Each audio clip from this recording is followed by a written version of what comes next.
In this video, I will share with you 3 ways how you can define your own standards. Your own standards are more important than how the world defines it.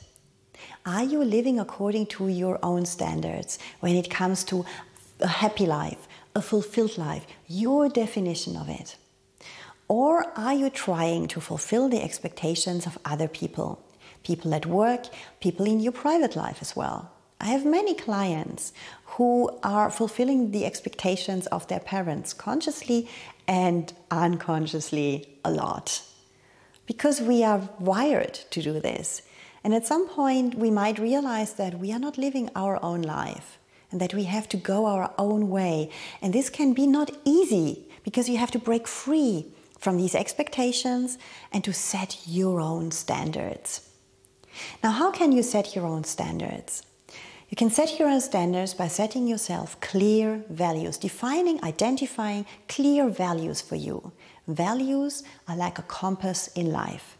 They will guide every single decision you take. If you're aware of your values permanently, if you know them by heart, you know my 4 main values are 3 or 5, not more, then you know how we will take your decisions. And your decisions will lead to something that is much more fulfilling for you, much more satisfying, because it is according to your own standards. Defining our values is a little bit tricky because we have to think about our whole life. We need to have a holistic view on it and not just looking at our values from our current point in time. If you look at your values only from your current life situation, then you will probably only see half of them. Because half of the values which you have are not showing up at the moment. Why? Because your current life circumstances probably do not allow for them. And you might be biased by what you're living today and biased also by your idea of maybe making a career, having a successful or a happy life, biased by how this should be, instead of really feeling what you value most. When I defined my own values, I was pretty surprised because first I picked them just in a list, and I will show you on screen at the end of the video a list of values. But when you just pick and choose them in a list, it is exactly happening what I said before. You choose and pick what is fitting into your current life, but not the full extent of your values. To get into your full extent, in addition to what you pick and choose, I will suggest that you ask yourself 3 questions. Questions where you travel back in time, in your life. And the first question is, what was your greatest moment of happiness?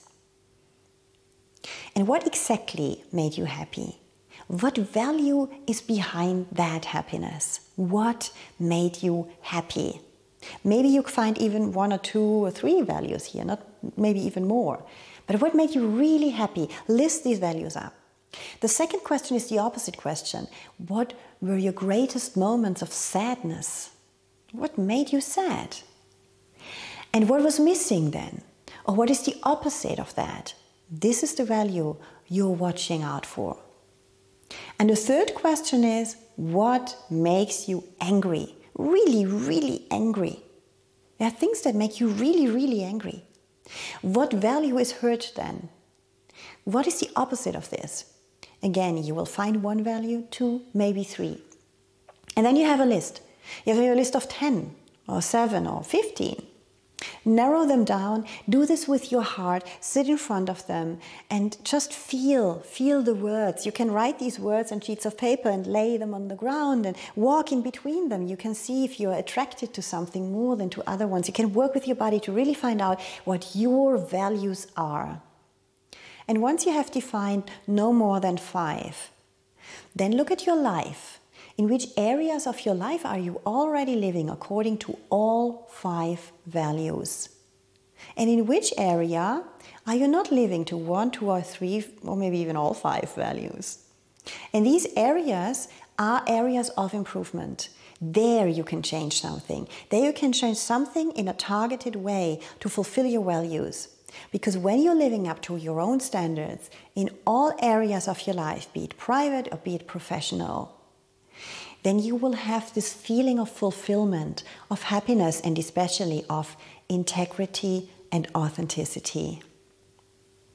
So I wish you that you find your values and that you know what really counts for you, so that you can take in the future an informed decision each and every single time you have to take one. I thank you for listening to me again and hope to see you soon. Bye bye.